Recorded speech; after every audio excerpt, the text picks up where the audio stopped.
Rudra office में कदम रखते ही SP Mukesh की गुस्से से भरी आंखों के सामने खड़ा था। एसपी मुकेश का चेहरा तनाव और निराशा से भर गया था। जय हिंद सर, रुद्र ने आदरपूर्वक कहा। एसपी मुकेश ने गुस्से में कहा, रुद्र, तुमने उस बच्चे को पुलिस स्टेशन बुलाने की क्या जरूरत समझी?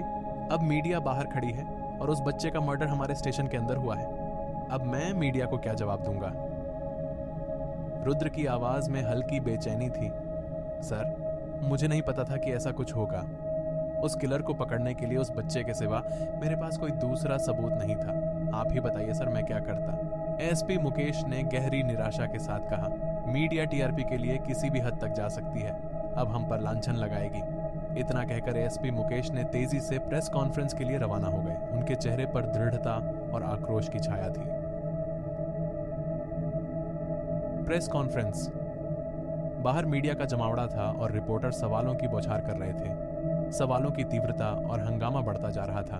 रिपोर्टर एक ने तीखे सवाल उठाए। सर, पुलिस स्टेशन में उस बच्चे का मर्डर हुआ है, क्या एसीपी रुद्र जिम्मेदार हैं या पूरा पुलिस स्टेशन? रिपोर्टर 2 ने और भी गंभीर सवाल किया, अब क्या पुलिस स्टेशन भी सुरक्षित जगह नहीं रही? एसपी मुकेश ने राहत की सांस लेते हुए जवाब दिया, हमने उस बच्चे की मदद ली क्योंकि एसीपी रुद्र का कहना था कि उस बच्चे के सिवा उस खूनी को मर्डर करते हुए किसी ने नहीं देखा था, इसलिए उसे स्टेशन बुलाया गया था। मैं इसे एसीपी रुद्र की लापरवाही मानता हूं और उन्हें तुरंत सस्पेंड करता हूं। यह सुनकर मीडिया के चेहरे पर चौंक और आश्चर्य की लहर दौड़ गई। इतनी जल्दी किसी काबिल अधिकारी को सस्पेंड करना उनके लिए एक बड़ा समाचार था। रुद्र, जो इस निर्णय से पूरी तरह अज्ञात था, अपने हाथों में घबराहट महसूस कर रहा था। वर्तमान समय। भोला और विकास गाड़ी में चलते हुए भोला ने चिंतित स्वर में पूछा, तो क्या रुद्र सर ने अपने हक के लिए एसपी सर से कुछ कहा भी नहीं? विकास ने गंभीरता से जवाब दिया, नहीं यार भोला, क्योंकि जब तक वह कातिल को नहीं ढूंढ लेते वह खुद को भी उस बच्चे की मां का गुनहगार मानते हैं। विकास ने गाड़ी से उतरकर दरवाजा बंद किया और घर की ओर बढ़ गया। थकावट से भरे कदम और तनाव की लकीरें उसके चेहरे पर साफ थीं। घर पहुंचते ही वह बिस्तर पर गिर पड़ा। सुबह से लगातार काम के बाद उसकी आंखें नींद से भारी हो गईं और वह बेहोशी की चपेट में चला गया। अगली सुबह की किरणें ने विकास को जगा दिया। उसने उबासी लेते हुए घड़ी की ओर देखा। विकास ने चिंतित स्वर में कहा, ओह, 10 बज गए। अब रुद्र सर गुस्सा करेंगे, मुझे इतना लेट ऑफिस में आता देख। इतना कहते हुए उसका फोन बज उठा। स्क्रीन पर रुद्र का नाम चमक रहा था। दिल की धड़कन तेज हो गई और उसने डरते हुए फोन उठाया। विकास ने धीमी और कांपती आवाज में कहा, हेलो। रुद्र की आवाज में खिन्नता थी। अरे यार विकास, कहाँ रह गए तुम? क्या छुट्टी पर जाने का प्लान है? विकास ने तुरंत सफाई दी, नहीं सर, ऐसा कुछ भी नहीं है। कल थकावट हो गई थी इसलिए कब सो गया, मुझे टाइम का पता ही नहीं चला। सॉरी सर, मैं अभी पहुंचता हूं। रुद्र ने आदेशात्मक स्वर में कहा, ठीक है, जल्दी आओ। और हाँ, पोस्टमार्टम रिपोर्ट भी आ गई है, राहुल को पकड़कर मेरे सामने लाओ।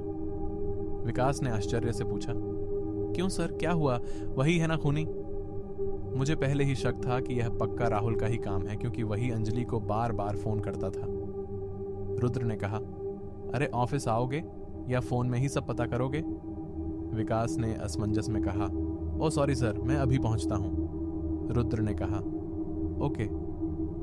फोन खत्म होते ही विकास ने खुद से कहा, चलो रुद्र सर गुस्से में तो नहीं है, अब जल्दी तैयार होकर ऑफिस पहुंच जाता हूं, इससे पहले कि वह दोबारा कॉल करें। विकास ने जल्दी से तैयार होकर ऑफिस के लिए निकल पड़ा। ऑफिस पहुंचते ही वह रुद्र के केबिन में गया। विकास ने उत्सुकता से पूछा, बताइए सर, क्या मिला? राहुल ने ही तो अंजलि को मारा। मुझे तो पहले ही शक था कि वही हरामजादा है। रुद्र ने गंभीरता से कहा, रुको, इतनी जल्दी मत करो। रिपोर्ट आई है, लेकिन एक बात पक्की है कि अंजलि का मर्डर हुआ था। उसे जहर कॉफी में मिलाकर दिया गया था, लेकिन केबिन में कोई कॉफी का कप नहीं मिला, बस एक साइनाइड की शीशी थी। कोई भी कॉफी पीकर सुसाइड तो नहीं करेगा।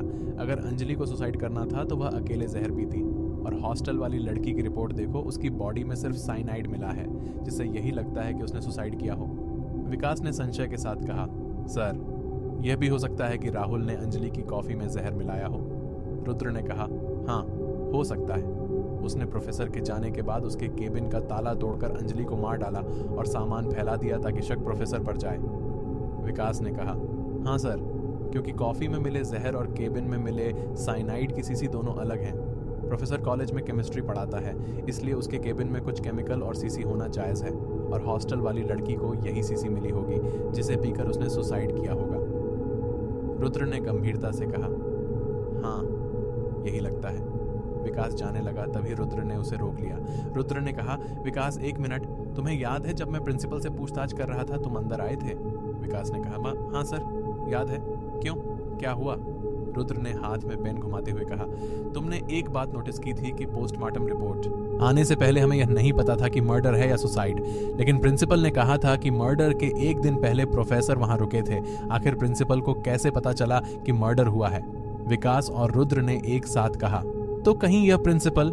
रुद्र ने आदेश दिया, तत्काल प्रिंसिपल को बुलाओ और प्रोफेसर को भी। विकास ने कहा, यस सर। रुद्र ने कहा, मैं अंजलि के घर जाकर देखता हूँ, शायद वहां से कुछ मिले, क्योंकि वह अपने घर में अकेली रहती थी। सवाल यही था कि आखिर कौन था कातिल, प्रिंसिपल, प्रोफेसर या राहुल? और राहुल पर शक क्यों हुआ था? जानने के लिए सुनते रहिए एसीपी रुद्र।